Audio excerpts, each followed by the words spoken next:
want to invite Lord Fred Sebatta to read the verse. He's the legend of mine. But before he comes, let me invite Mommy in a minute or two. Just welcome Mrs. General Tumukunde to come and say hello.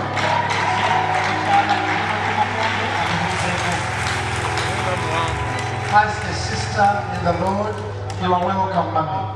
I'm so happy, and my name is Stella Tumukunde, as you had said. I'm the wife to General Tumukunde. I'm here in my own capacity. I'm not come for politics. I've come to worship the Lord. I love the Lord. And I'm so happy for Pastor Bugembe, what he's doing to the youth especially, taking the word of God around the world. Pastor Bugembe, and thank you everybody for listening to me. Let's pray over Mommy. Please come back. I met your husband, and he said that the Lord he knows is because of you. So you are born again, Mom? Yes, I am. You are born again? Yes. When did you give your life to Jesus? I think 93. I was in a pit meeting. And I've been walking with the Lord ever since. And I'm so proud to be part of the God's family.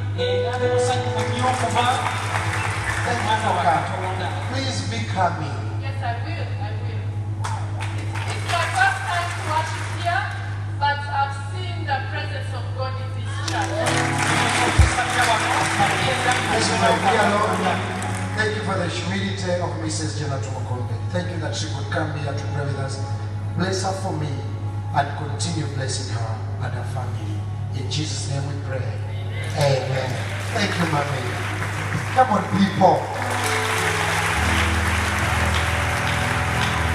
Buli mutwale mu saavisi ya leero buli nsaba otuuka omukono oguwunya guwanike mu bbanga bwoti nsaba Katonda akuteekeko omukono nga buli kyokola kya njawulo nga buli omanyi bengalo paka nga zikusiire mu linnya lya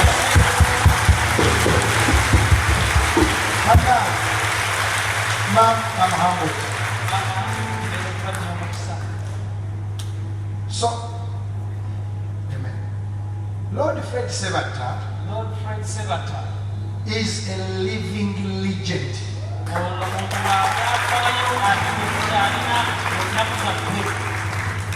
I'm so honored just to meet you. Tukubenga lutwanirize Lord Fred Sebatta. Bana besuubira ngalo za Muganda taata wange nga tonnaba nakwogera ndowooza gwe muntu asinze eddoboozi eddungi mu Uganda.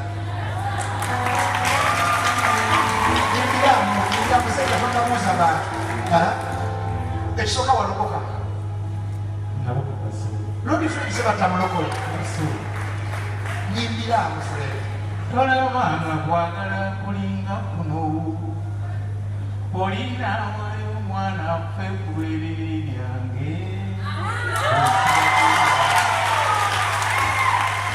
kayimba kike wakuba akakukwata ennyo kalika kanakola mu kyaki nolera omwana wange kati yalokoka mbubi muswaza oliwo kanenkumbi ababadde baninda mukenyoyo olulala ate enkumbi gweyimba bulimba libavera nedda waliwo kana kagamba nebametawananananiretewakristo musanyusa olaba Lord Fred Sebatta mu kyaki yimbiramu Fred nga tonnasoma kyandikibwa Uncle Fred nkuwagala nakuwuliranga ndi Masaka mu kyalo kati nkusisinkanye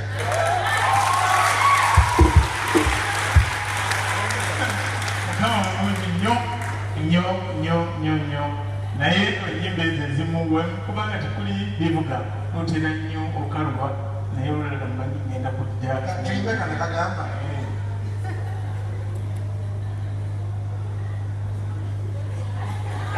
kitalo bannange lulwono akaga abasomyeko waliwo kano neyeebuuza nedda nekalyoka gekitegula ebitasaana kuba akafiirirako eki gye bagalimbe nekekolimbeakakolimatasaana olakumirira olabe mwana wange omukazi takutte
This is a superstar of our time.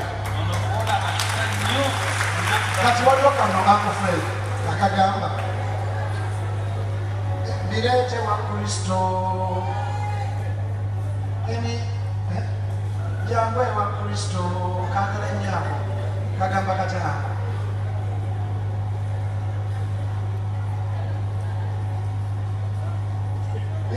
gwetandika mutandisi konna akakuli fe tukutandikire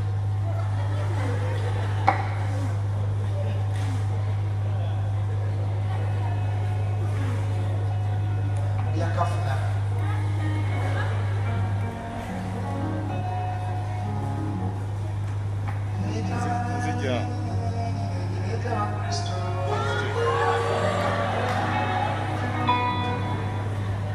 jangwe wa Kristo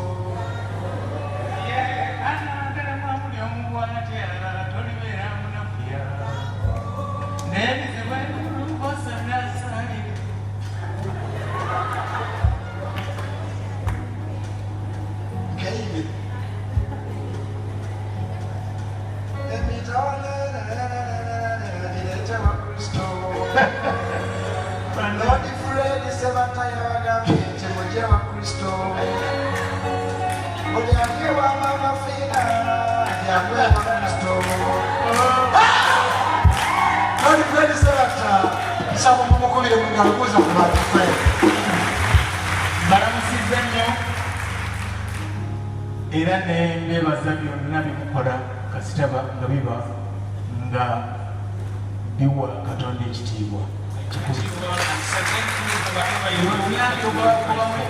naye kasitoole osigala ng'okyawa Katonda ekitiibwa kubanga ebyo abasinga obungi tumuwa ekitiibwa kyakumimwa bw'ogwa ku kizibu awo noga bane Katonda wange kakati olinaga nti tugende wa Katonda tomukisinzi ate aga nti olaba neekonya ekigere ekyo nteekwa kugenda wa musawo gundi muwanga naye mwenna owulira nga okyasobola okuwa Katonda ekitiibwa naddala mu biseera bino kuba Katonda yatwagala nnyo Katonda yatwagala okumanya yatwagala nnyo yatuwa omwana w'omu yekka bw'alina bw'ati oba kimuyisa bubi naye nze bwekyogera waliwo ababuuza ebibuuzo bingi n'abuuza ebintu ebitasaana naye ng'olaba bambi kuba butamanya kaakati mu kukwagala okwo bwe yatuleetera omwana we Yesu Kristo n'aba ensonga gye tuli era abamu yagenda tebamukkiriza naye mubutamukkiriza era mukama waffe yagamba nti munnange nze ndi mutume bantuma kitange byantuma byenkola naye yagenda okulaba era ng'abantu bongera kwonoona kaakati kyavudde avayo mu kitiibwa mu kitundu kino mu biseera bino nga buli muntu olabika buli omu ebintu byakabaawo wana ennaku ndowooza nga 3-5 naye buli omu owulira noga nti Katonda wange Katonda ali atwagaza ki? Katonda talina kyabagaza naye Katonda akuyita okomewo bukomi mu kkubo lye mu kkubo omujuzi. Nega alonzako Fred Sebatta abuulira nti Yesu mumukubire engalo. Oyagala kusoma ekyo ekyandikibwa mu ngeri eno kyemwanjagala era ate kati atuddamu okutwagala naye era omukwano gwatulaga abamu musinga kumanya emikwano gy'abakyala bammwe. Fred katono nnyo obeeramu mbeera mu byomasimu gye bavudde okujja emityalo bagamba nti abantu bakubba nnyo ne bakuzana ku ziro ne banziziza ddala ku ziro naye nze omanyi waliwo abantu abalala ne bayita hardships and problems naye ebyange biyita trials and challenges. Kati ndyawo bwentyo nga we mundaba ni musajja eyali yava ku ddaala ng'agobereza tycoon naye nga kati ndi ku ddaala teryabbeera naye lwe ndibanzeeko wano olulala era omukulu aliko nenteekateeka ngenda kujja mbalage trials ezo zatandika zitya. Abantu abasinga tutunuulira kyetwandiise repercussions naye nga tetufunye cause kyali kiki. watandika kuyimba mwaka abantu bajja kummira emyaka nze njagala naku lumu tukwatagane ne ba lutalo ba kamiliyoni buli muyimbi w'e Uganda tukoleyo ekintu nga covid ate akendedde ddala tukuwagire kubanga ffenna abayimbi watwensipayalinga babadamu baketi bamisa semakula tujja kwekolamu omulimu tutegeke oba ki oba ki kirungi nnyo era kiba kirungi naye era ndowooza luko lwena tujja kitegeka kijja kujja tusomere ekyandika naye kati ekyawandiikibwa kino kikuyitamu okuyita ati olaba omukwano gwatulaga kati kubanga abamu musinga kwagala bakyala bammwe nabandi bakyala bammwe wo naye abaganda balina olugero lugamba nti ak'omuntu si kambuzi nti weyakaalira jjo ne leero ak'omuntu kalala ogenda okulira nga munaamugamba nti nakuyamba nebiyambiza okwagala nakuyamba buyambi abasajja baaliwo noga nti kati baba tebaaliwo tekulwaki tebamutwala nga byonna bwebuuza kati embeera eyo naye Yesu omukwano gwe si bwe guli azeemu anaakugamba nti mujje nno tuteese wulira ekigambo ekyo kyokka nga mukyala bwadde mukyakalanye kati abalowoleza mu bakyala n'abalowooza mu baami n'akugamba jangu nno tuteese omukwano oguli mu kigambo ekyo naye wano Yesu yakugamba yennyini Mukama akugamba mujje tuteese bw'ayogera Mukama ebibi byammwe ne bibanga olumyufu binaaba byeru ng'omuzira ne bwe binaatwagala nga bendera binaaba ng'ebyoya by'endiga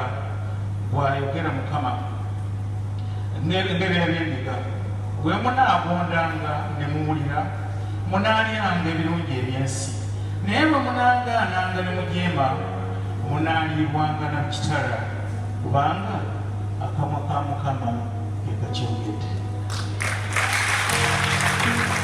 kino kyandikibwa kiki nga muntu yagambye ekyo ekindi ku mutima is the verse on his heart yesero kiweddeyo so kikudira budizi mbasikiddamu omuntu wabala mu Isaaya yagwera okukyeyongera essula esooka okuva ku lunyiri 18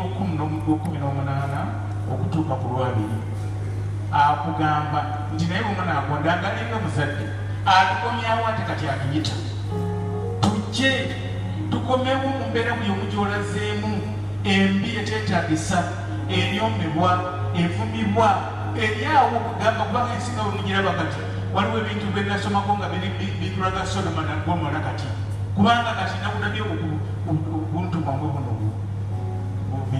WhatsApp Facebook naye ndaba abantu bafa abakutuseeko amagulu nogandi Katonda wange kiki tulagawa naye fenna tuyita nti tukomewo nti naye mujje tuteese era ayagala tuteese kumanya nga atwagala alaba muwonooneka mugwawo naye mujje tuteese okunamye jangu tuteese oli mu bintu ebitasaana omwanjaga jangu tuteese kwegamba buli omu amwagala ajje ateese naye ate era akugambye nti bino byokola byonna ne wibanga bitwakaavu nnyo bwekyolaba nti tekisoboka kusembera mu maaso ga Katonda waliwo n'akabimba omwami n'abadde ayita ayimba nagatoma nti jangu nga bw'oli nti jangu n'ebintu byo byonna emikugu gyo gyonna jangu gitereke mu maaso ga Kristo omugati taata munnange nze nkooye n'abantu abalala Mukama Katonda wange basasire bwe baba nga bali mu mbeera eyo naye namwe mukkirize mugende muteese kubanga omutima oguboneredde Mukama taligwerabira. Lord Fred Sebatta, thank you. Mulabika ogenda nakufuuka pasita kati. Mukama wange aba yagadde kubanga ebiseera byange by'oluvannyuma byagala kubanga mpeereza Katonda.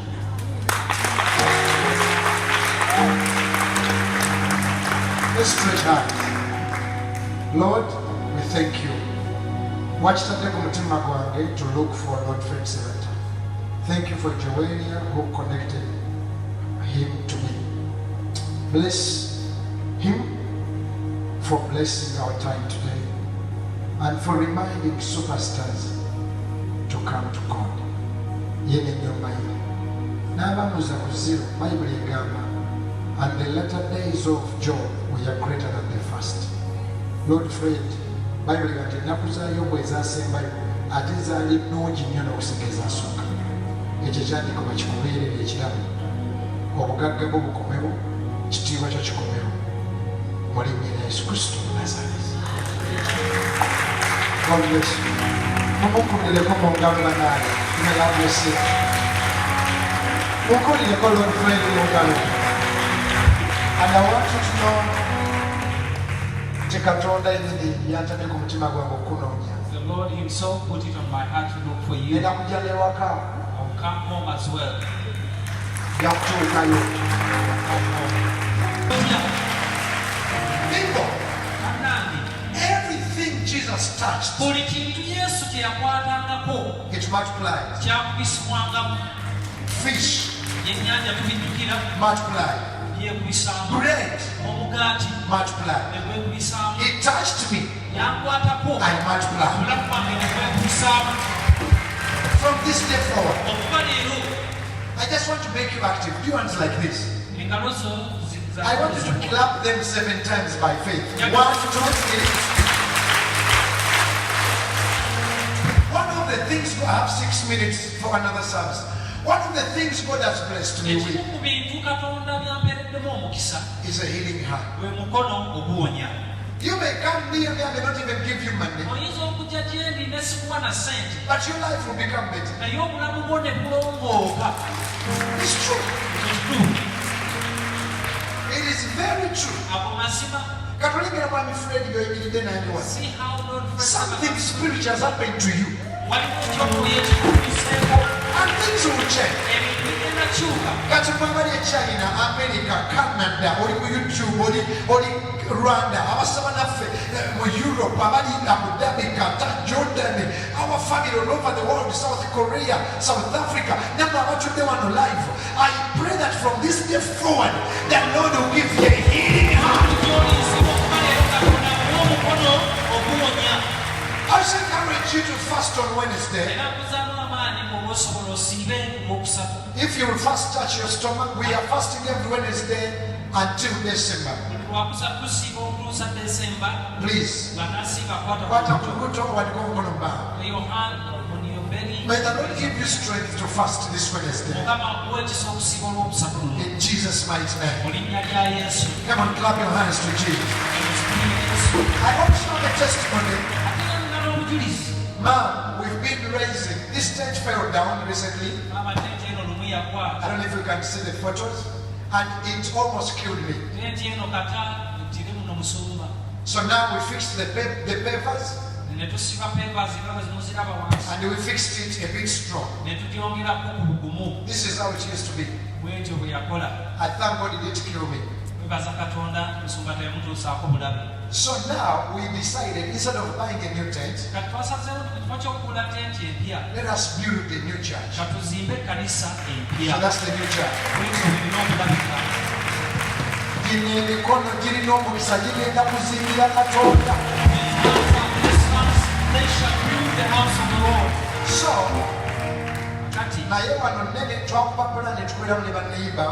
So it's very big. We do not have the space enough for it. Someone says it's called faith.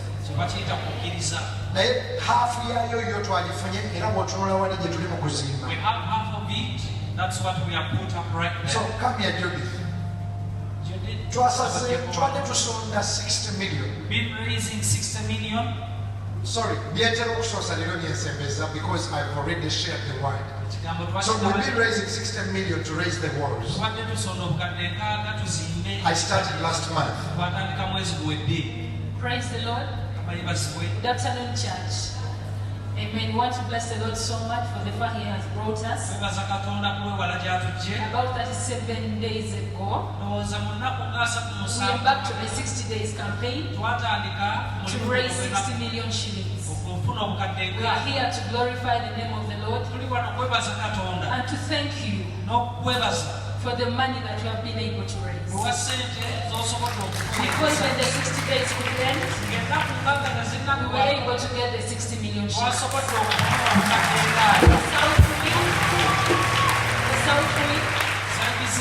The south wing is already done. So whoever gave their money towards this cause, just raise up your hand in your homes, in your office, right here.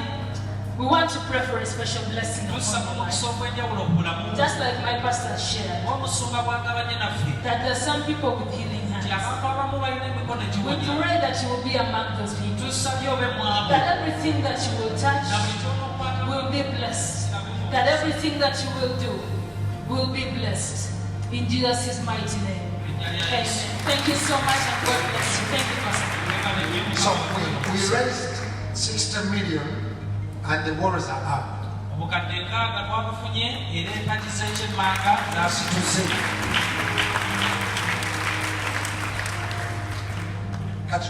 Roof. So now we are going to the roof. The roof will cost us, give me the roof, so we sell rooms. The roof will cost us 120. The roof would cost us $120,000 US.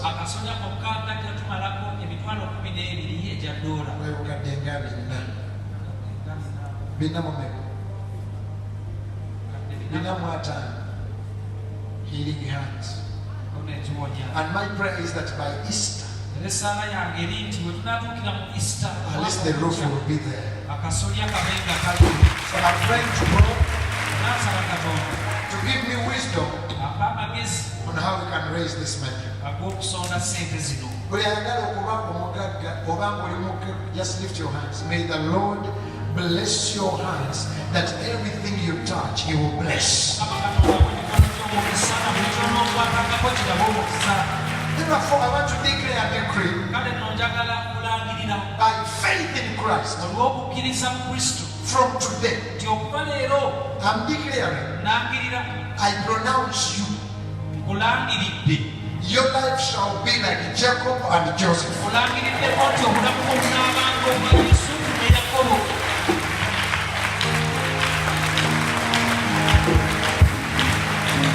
The Bible says, wherever he went, he did good.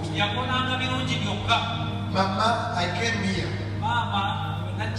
The church had actually started it with 9 students under a tree. I showed you the photo. Give me the photo. This service will be done in 4 minutes. This one.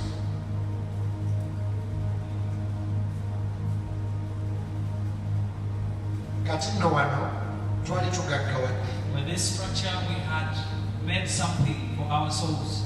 nga tetukwatwako. We were very powerful. No drama, Tewatali audio, no fake testimony, tewatali kujingajinga bujulizi, no cheating. tewatali kubba muntu.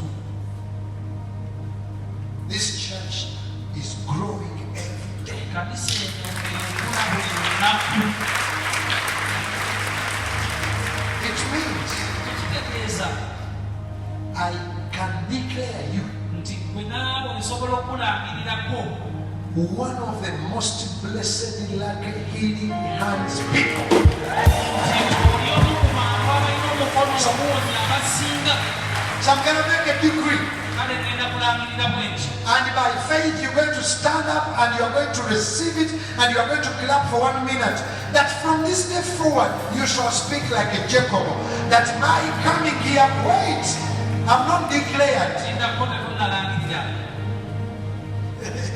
I'm going to declare. Ngenda kulangirira.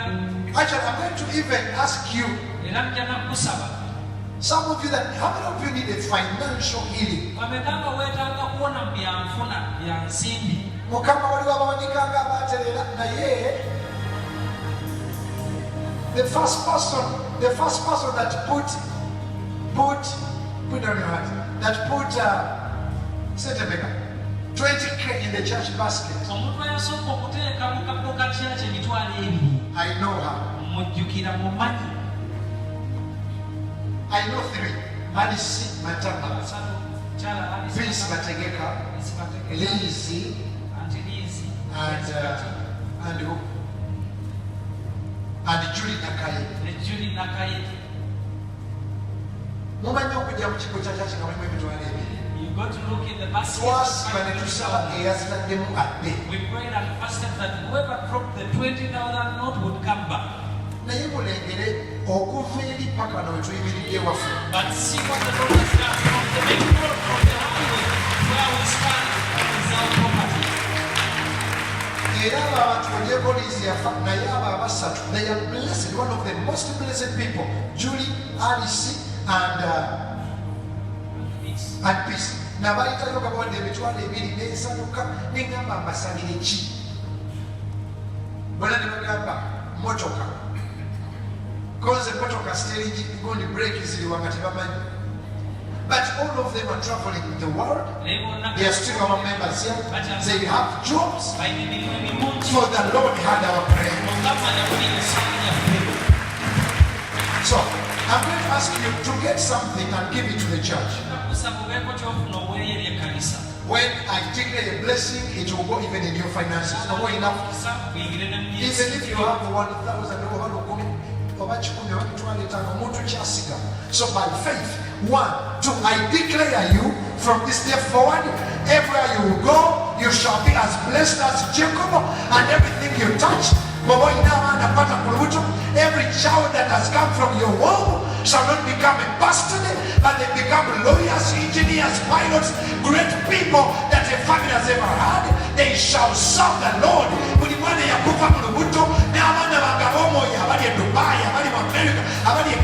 South Africa, Tanzania, life. I declare you 1, 2, 3 from this day you have a healing heart.